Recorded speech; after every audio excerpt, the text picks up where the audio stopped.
दोस्तों, वर्तमान में आज जहां कोरोना वायरस ने पूरा विश्व की अर्थव्यवस्था को ध्वस्त कर दिया है और लाखों लोगों ने अपने जाने भी गंवाए हैं, ठीक उसी समय भारत के सामने और एक नया मुसीबत आके खड़ा हुआ है।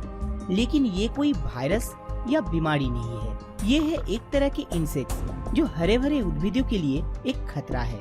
इसीलिए ये इंसानों के लिए भी एक खतरा है, क्योंकि हम इंसान अपने मानव जीवन में भोजन के तौर पर लगभग 80% तक उद्भिदों के ऊपर ही निर्भर करते हैं। पर इन इंसेक्ट्स की प्रजाति द्वारा किसी भी देश की एग्रीकल्चर सिस्टम बेहद ही खतरे में पड़ सकता है। इसके फलस्वरूप उस देश में खाद्य संकट या भूखमरी जैसा माहौल भी पैदा हो सकता है, क्योंकि जब उगाए हुए फसल ही नष्ट हो जाएंगे तब खाना कैसे बनेगा।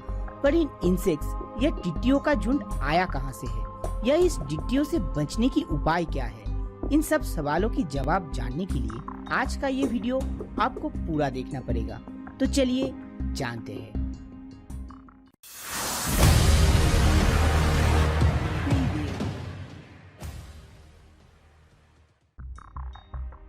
पूर्वी अफ्रीका के ज्यादातर गरीब देशों में पहले से ही कोरोना अपना असर दिखा चुका है, लेकिन उसके बाद बचा कुचा जीने की उम्मीद जो कुछ भी था वो इन टिड्डियों ने खत्म कर दिया है।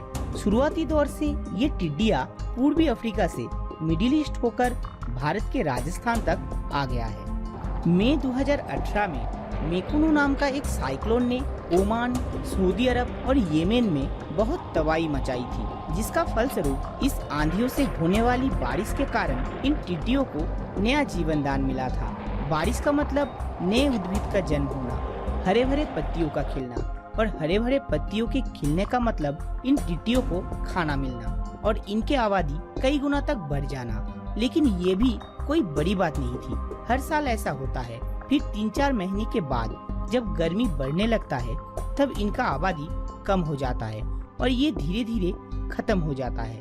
लेकिन इस बार ऐसा नहीं हुआ। अक्टूबर 2018 में फिर से हुए तूफान और बारिश के कारण इनका आबादी कई गुना बढ़ने लगा। यूनाइटेड नेशन की रिपोर्ट अनुसार 2019 का जनवरी आते आते इनका आबादी करीब 8000 गुना बढ़ गया था।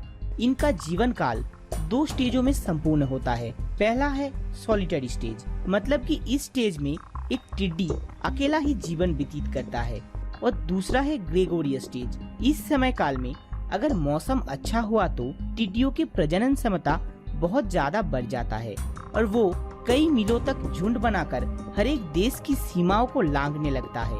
एक पूर्ण वयस्क टिड्डी का वजन 2 ग्राम तक होता है और ये अपने वजन के बराबर खाना खा सकता है। इसका मतलब आप सोच ही सकते हैं कि एक टिड्डी का झुंड करोड़ों में होता है, तो एक दिन में ये टिड्डियां कितने हरे भरे उद्भिदों को नष्ट करता है। गवेषकों के मत अनुसार एक टिड्डी का झुंड एक दिन में 35,000 लोगों के खाना नष्ट करने में सक्षम है। इनके रास्ते में आने वाले हर वो पौधों के पत्ते ये खा जाता है, चाहे वो बड़े पेड़ के पत्ते हो या किसी भी खेत के फसल।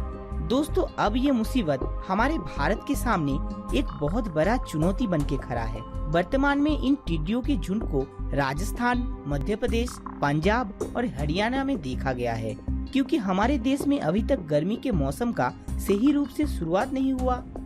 इसीलिए ये टिड्डियां और भी ज्यादा आबाद हो रहे हैं। धीरे धीरे इनका झुंड बिहार होकर पश्चिम बंगाल की ओर बढ़ रहे हैं। लेकिन इनको रोकने के लिए काफी कुछ तरकीबें भी अपनाया जा रहा है। जैसे ये टिड्डियां बहुत ज्यादा साउंड से डरते हैं, इसीलिए कई स्थान पर 60 डेसिबल के ऊपर म्यूजिक सिस्टम बजाया जा रहा है और खेतों में कीटनाशक का स्प्रे भी इस्तेमाल किया जा रहा है। लेकिन दोस्तों, चाहे जो भी हो, इन कीड़ों मकोड़ों के ज्यादा आबादी के जिम्मेदार कुछ हद तक हम इंसान खुद भी है, क्योंकि हम अपने आधुनिक टेक्नोलॉजी और 4G 5G जैसे बेहद खतरनाक रेडिएशन नेटवर्क के इस्तेमाल से उन पक्षियों की हत्या कर रहे हैं जो इन कीड़े मकोड़ों या टिड्डियों की आबादी को नियंत्रण करने में सक्षम है।